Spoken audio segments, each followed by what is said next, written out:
امام علی رضا علیہ السلام اپنے کچھ ساتھیوں کے ہمراہ مدینہ سے خراسان کی جانب عازم سفر تھے تو امام علیہ السلام کی نظر جنگل میں ایک شکاری پر پڑی جو ایک ہرنی کے شکار کی کوشش میں مصروف تھا۔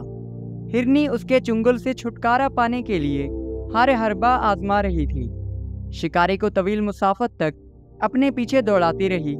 اسی دوران امام علیہ السلام قریب پہنچے۔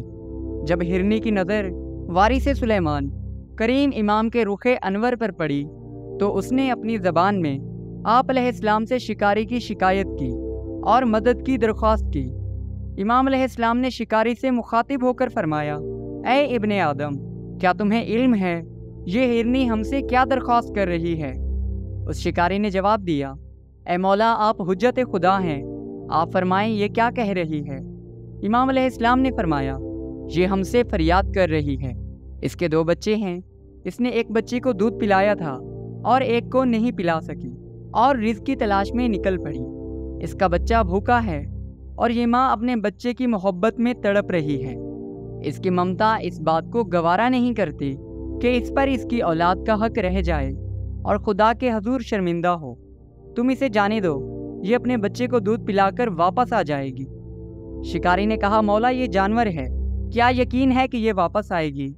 امام علیہ السلام نے فرمایا کہ جیسے ہی یہ اپنے بچے کو دودھ پلا لے گی تمہارے پاس واپس آ جائے گی۔ یہ سن کر شکاری مطمئن ہوا اور ہرنی کو آزاد کر دیا، اور ضمانت کے طور پر امام علیہ السلام اس کے نزدیک آ کر بیٹھ گئے۔ کچھ وقت گزرا، امام علیہ السلام مطمئن، جبکہ شکاری پریشان اور اپنے فیصلے پر پچھتانے لگا اور مولا سے عرض کرنے لگا، اے مولا، میں نے کہا تھا نا یہ جانور ہے، اس کے وعدے کا کیا بھروسہ؟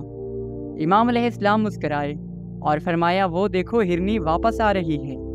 اطاعت امام علیہ السلام میں یہ جانور کئی انسانوں پر سبقت لے گیا اور شکاری یہ دیکھ کر پریشان رہ گیا کہ ہرنی وعدے کے مطابق اپنے بچے کی بھوک مٹا کر واپس لوٹ آئی۔ ہرنی شکرانے کے اظہار میں حجت خدا کے قدموں میں اپنا سر رکھ کر بیٹھ گئی۔ شکاری اپنے پست خیالات پر شرمندہ ہوا اور ہرنی کو آزاد کر دیا۔ اس طرح ایک ماں کی محبت بھری ممتا کا احترام امام رضا علیہ السلام کو ضامن آہو یعنی ہرنی کا ضامن لقب دلوا گئی، اور اس تاریخی واقعے کے بعد ضامن امام ضامن بھی کہلائے جانے لگے۔